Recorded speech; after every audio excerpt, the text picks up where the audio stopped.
Queridos irmãos, a paz do Senhor Jesus, vamos dar continuidade então à nossa lição, agora a lição de número 4, que nós estamos estudando Doutrina de Deus, uma matéria maravilhosa para o nosso aprendizado, onde nós aprendemos sobre o ser de Deus. E agora aqui nós vamos estar estudando sobre a lição de número 4, e antes de tudo, é claro, vamos elevar a Deus uma palavra de oração. Querido Deus e eterno Pai, nós te louvamos, te agradecemos pela oportunidade, Senhor, que temos de estar estudando a Tua Palavra. Se revele a nós, Pai, através da Tua Palavra, e que o Teu nome seja glorificado em tudo sobre a nossa vida. Amém. Então, querido, nós estamos aqui, lembrando que estamos estudando a matéria Doutrina de Deus. A aula hoje é a de número 4, que tem por título Concepções Incorretas sobre o Ser de Deus. Dentro da lição de número 4, nós vamos estudar sobre o panteísmo, o deísmo, o politeísmo, o materialismo, argumentos racionais, argumentos da crença universal, argumento etimológico, argumento cosmológico, argumento teológico, a teoria do design inteligente e o argumento antropológico ou moral.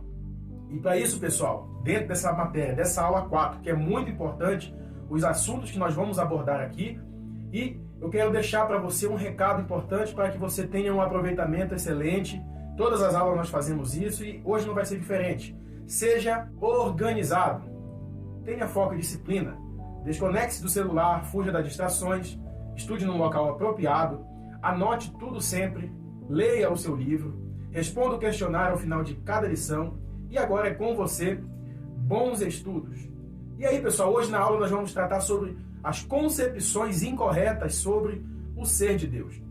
Nós vimos agora na aula anterior as pessoas que tentam negar a existência de Deus. Agora é uma outra classe de pessoas, aquela que não negam a existência, mas elas têm uma concepção incorreta do que é Deus, do que é o ser de Deus. Então são duas vertentes. E hoje nós vamos estudar sobre isso daí. Existem algumas formas claras sobre a negação de Deus, como o ateísmo, que se manifesta abertamente sobre a sua descrença na existência de Deus, seja em qualquer das suas modalidades, a prática ou a teórica, que nós vimos agora na aula passada. E aí, para começar aqui, nós vamos explicar de forma clara, sucinta e breve, fazendo aqui um resumo mais claro para vocês entenderem. Nós trataremos agora sobre o panteísmo. O que é o panteísmo? Definido pelo professor Cláudio Honor de Andrade, pessoal, o panteísmo, que é do grego pan, que significa todo, mais o teos, que significa Deus. Então, é uma teoria filosófica segundo a qual Deus é tudo e tudo é Deus. Segundo o panteísmo, a natureza é o próprio Deus. Nesse sistema, não se faz distinção entre o Criador e a criatura. O panteísmo, pessoal, embora pareça um tanto incomum para nós aqui do Ocidente, para os orientais, visto que um dos países mais populosos do mundo é panteísta, que é a Índia, onde se pratica o hinduísmo, sendo esta uma das religiões mais antigas da história da humanidade, possuindo escritos que datam cerca do século XII a.C., os chamados Vedas. Essa religião, essa forma de enxergar Deus, melhor dizendo, o panteísmo, ele diz que tudo é Deus e Deus é tudo. Se você reparar, lá na Índia, que é um país onde tem a maioria que professa essa filosofia, tudo é Deus para eles. Se você chegar para pregar lá na Índia e falar assim, você quer aceitar Jesus? Eles, amém, eu quero, perfeito. Você quer aceitar Nossa Senhora? Quero, glória a Deus. Você quer aceitar esse rato, esse elefante, essa vaca? Porque eles entendem que quanto mais deuses para eles, melhor, mais protegidos eles estão. E aí eles têm ali o hinduísmo como religião oficial. Então, isso é o panteísmo. Lembra do panteão romano? Eram vários deuses ali. E lá no final tinha ao Deus desconhecido, e Paulo chega ali de forma brilhante e diz assim: a esse Deus desconhecido, é sobre ele que eu quero falar com vocês hoje. Ele criou tudo, o céu, a terra, o mar. Olha que coisa. Então, o panteísmo, ele diz que tudo é Deus e Deus é tudo. Acompanhe esse slide, por favor. Olha, há estudiosos que afirmam ser a religião mais antiga com o nome, pois o animismo, que é anterior, não possui um nome específico, sendo apenas um conjunto de crenças esparsas. Ou seja, pessoal, isso aqui é legal. Já ouviu falar sobre o animismo? Quando vocês forem para o curso de bacharel em teologia, tem uma matéria lá sobre religiões mundiais. Dentro dessa matéria a gente aprende essa religião chamada animismo. Você já ouviu falar, mas não sabe associar. Mas você vai refrescar a memória agora. Quando alguém espirra perto de você, o que as pessoas dizem? Saúde. Você sabe por que falam saúde? Porque o animismo que ensina isso, a gente aprende desde criança e às vezes nós não sabemos de onde vem. Vem do animismo. Por quê? O animista afirma que quando a pessoa espirra, a alma dela vai sair do corpo através do espírito. Porque espírito, pneuma, entendeu? Na hora que ela espirra, a gente fala saúde. E quando alguém fala saúde, a alma volta. Essa é a crença animista, não é nossa, não. Então, todos nós evangélicos praticamos alguma coisa do animismo. Olha que interessante, isso aqui é muito importante a gente saber. Fica até hoje curiosidade para você estudar sobre isso. Mas claro, pessoal, que o que eu aprendi quando eu comecei a estudar, principalmente religiões, é que acima de tudo respeito sempre. Você não pode desmerecer, desprezar a religião de ninguém. Nós, como cristãos, como eu disse na última aula, temos que dar exemplo e despertar nas pessoas o desejo de ser como nós. Agora, se a gente arrumar a confusão com todo mundo, pessoal, nos acharmos dono da razão como se nós fôssemos perfeitos, vai ser muito difícil. Mas fica a dica para você estudar sobre o animismo, que é muito bacana. Pensamento contrário à Bíblia. Assim, mesmo que pareça inofensiva tal forma de pensamento, está totalmente contrária ao que é disposto na Bíblia.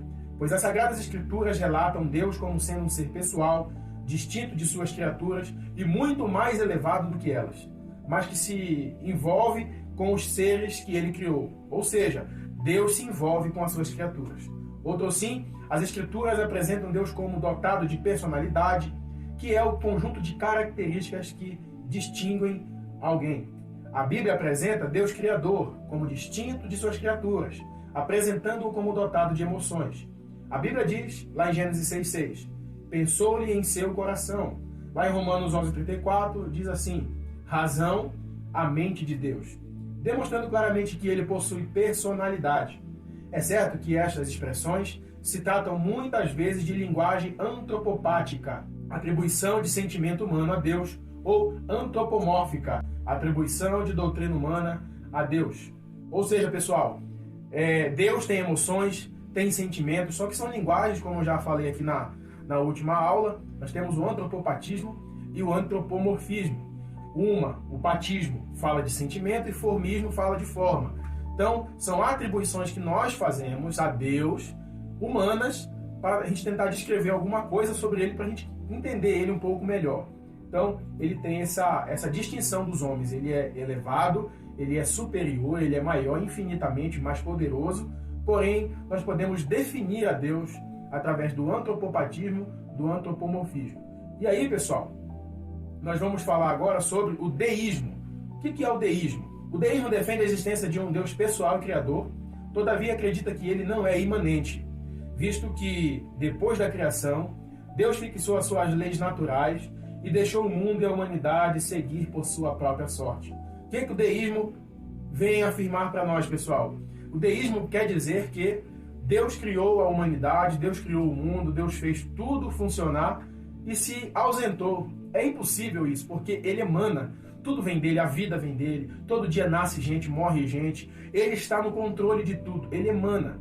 Deísmo, dentro do deísmo, é uma fonte primária de existência. Deus emana todo tipo de vida para a humanidade, para o universo. Então ele é imanente. O deísmo diz que não, que ele fez e saiu fora. Isso aqui é muito perigoso. Deus é um ser pessoal, distinto da criatura, que transcende a ela, está muito acima dela em todos os seus atributos e qualidades, mas que também emana a ela. Ele é sustentador de todas as coisas, envolve-se com o mundo criado, cuida e sustenta tudo. Ou seja, ele não abandonou, ele está no controle de tudo, todos os dias, todos os minutos, todos os segundos, todas as horas. Tudo emana dele. Ele é o sustentador de todo o universo. O deísmo diz que isso não é verdade. Temos também o politeísmo. Difere o politeísmo do panteísmo, pois enquanto nesse tudo é Deus, no panteísmo, tudo é Deus, o politeísmo é a crença da existência de uma diversidade de deuses.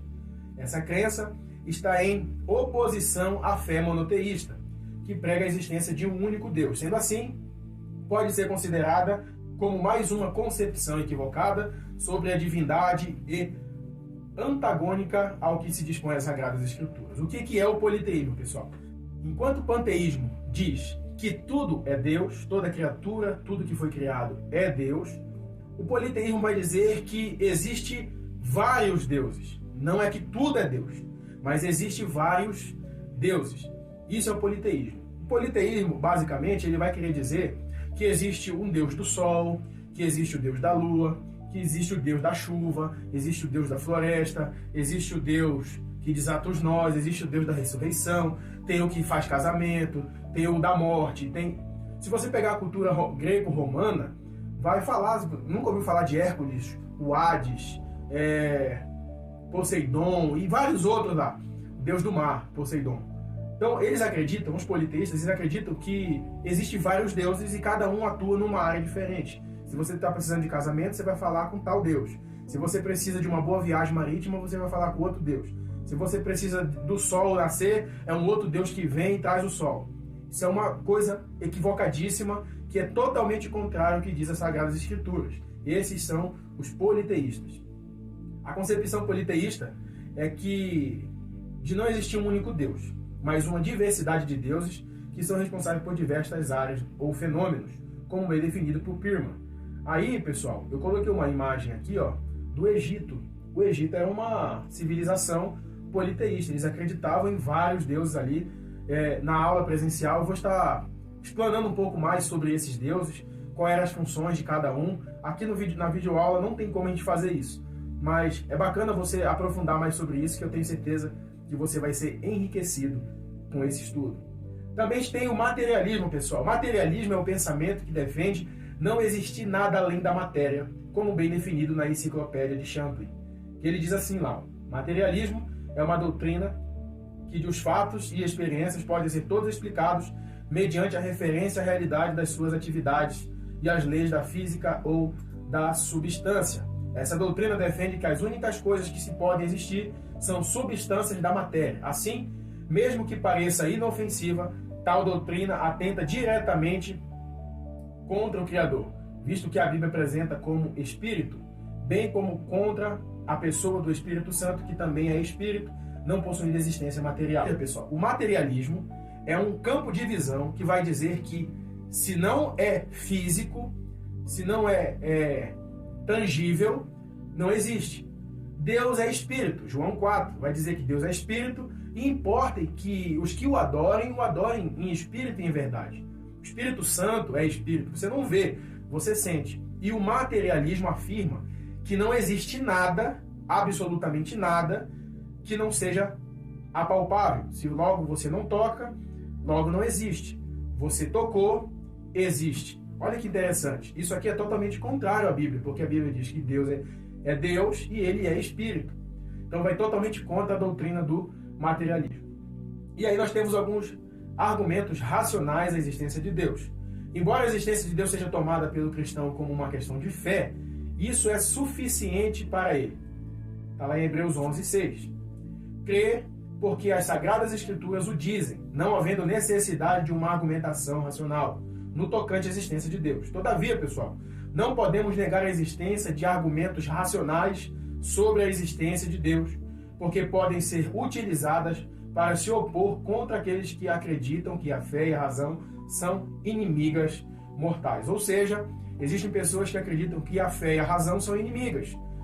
Ou você tem fé, ou você tem razão. As duas não podem andar juntas. Isso é equívoco. Por quê? Eu tenho razão, estudo, tenho minha família, trabalho, sou totalmente apto ao serviço social dentro da minha sociedade, promovo riqueza ao Estado, pago meus tributos, estou aqui com vocês nessa aula de doutrina de Deus. Eu tenho razão. Mas também eu tenho fé. E pela minha razão eu entendo que tudo foi criado por alguém.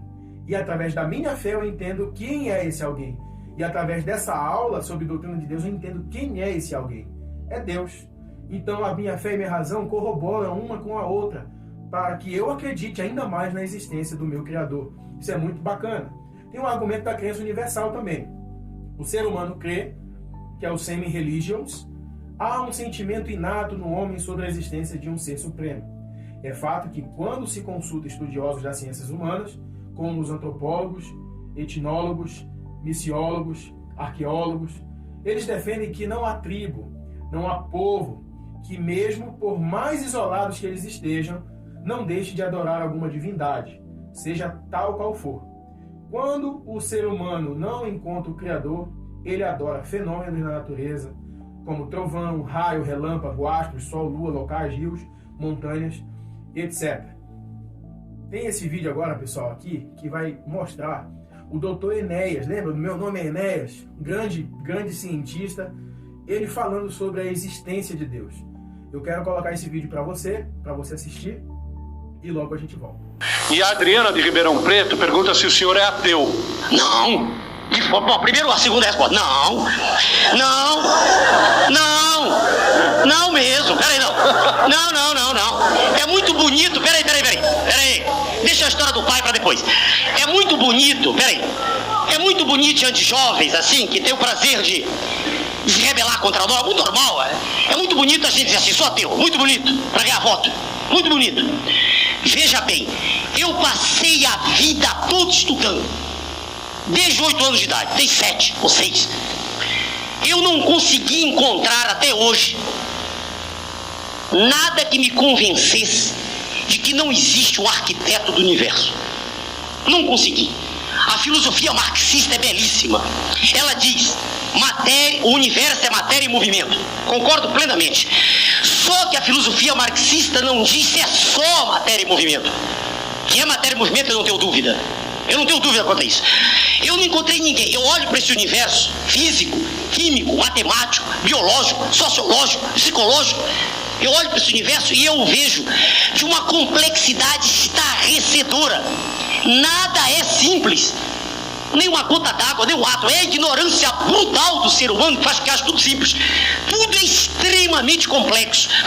Eu me curvo diante de uma vontade suprema. Eu creio em Deus. Já bem claro para não haver dúvida. Não me pergunte o que é Deus, eu não sou teólogo, eu não sei, mas eu creio em Deus como força suprema e motora do universo, força da qual uma parcela pequena existe em cada um de nós. Eu creio nisso. Agora, pessoal, no argumento cosmológico, tudo tem uma causa. Esse argumento se baseia na ideia, tudo que se originou possui uma causa. Seria como se pegássemos uma criança que foi gerada por seus genitores, o pai e a mãe, que por sua vez foram gerados por seus avós, e assim sucessivamente. Esse argumento cosmológico, pessoal, vai dizer assim, nada que tem no mundo hoje é por acaso. Se você existe é porque alguém existiu antes de você, e outro alguém existiu antes deles, e eles chegam à conclusão que tudo vem de Deus. Só que tem gente que critica ou embate sobre isso, porque já que Deus foi o progenitor de tudo, quem foi o progenitor de Deus? Tem alguém anterior a ele. Mas aqui que está o pulo do gato dessa matéria. Deus não existe. Quando você estuda a doutrina de Deus, você aprende logo que Deus não existe. Porque se Deus existe, logo ele é feito de alguém, ele tem um princípio. Ele tem um ponto de partida. Não. Salmo 46, pessoal. Deus é. Ele é o que é. Ele não tem início, não tem fim. Olha que beleza. Ele é o alfa, o ômega. Ele é a brilhante estrela da manhã. Ele é maravilhoso. Ele é tudo na nossa vida. Deus é. Logo, ele não existe. Ele é.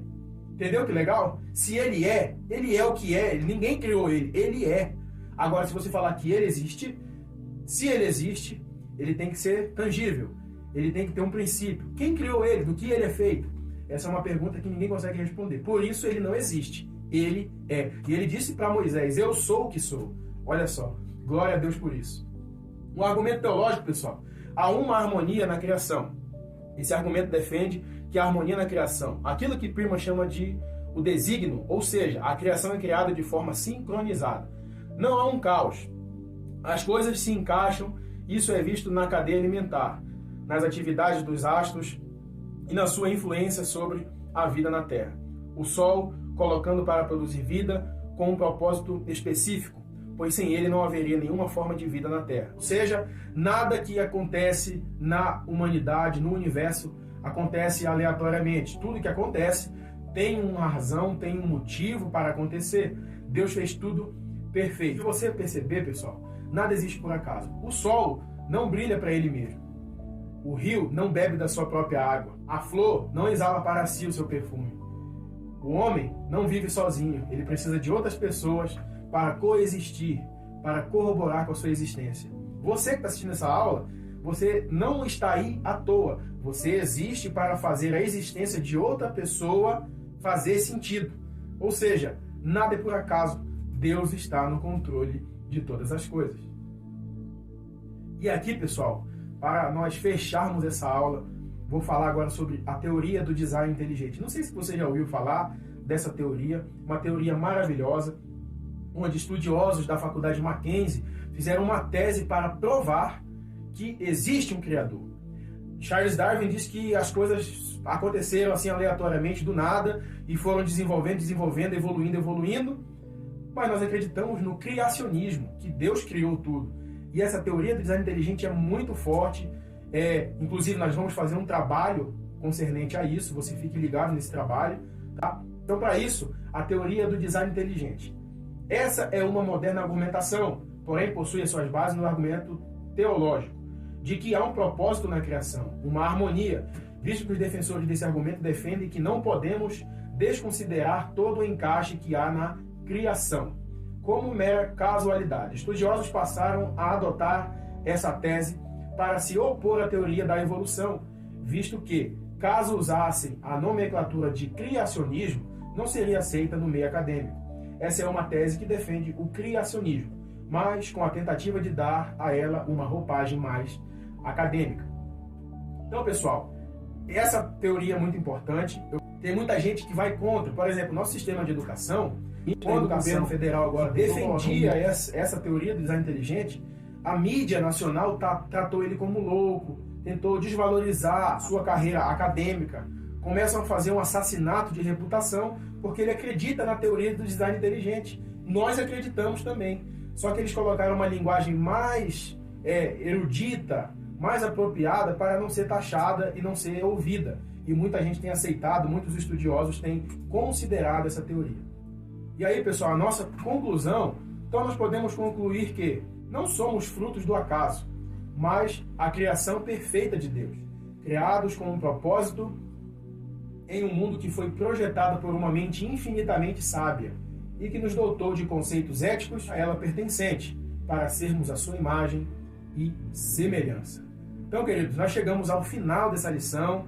Nós vimos a diferença dos que negam a existência de Deus e daqueles que não negam a existência de Deus, mas têm uma concepção errada sobre o ser de Deus. Nós terminamos essa lição dizendo que Deus emana, Ele criou tudo, Ele continua sustentando tudo e Ele foi a mente criadora de tudo. Temos a teoria do design inteligente. Eu tenho certeza que essa aula foi esclarecedora para você. Nós queremos agradecer a Deus por você estar aqui. Aqui vou deixar algumas orientações para você responder o questionário que você tem já agora no final dessa aula, que você vai ter um aproveitamento muito maior. Querido Deus, nós te agradecemos pela oportunidade de aprendermos a Tua Palavra. Continua nos abençoando, nos dando graça e que na próxima aula, meu Pai, nós podemos continuar glorificando o Teu nome através da Tua Palavra. Em nome de Jesus. Amém. Queridos, Deus abençoe e até a aula 5. Até lá.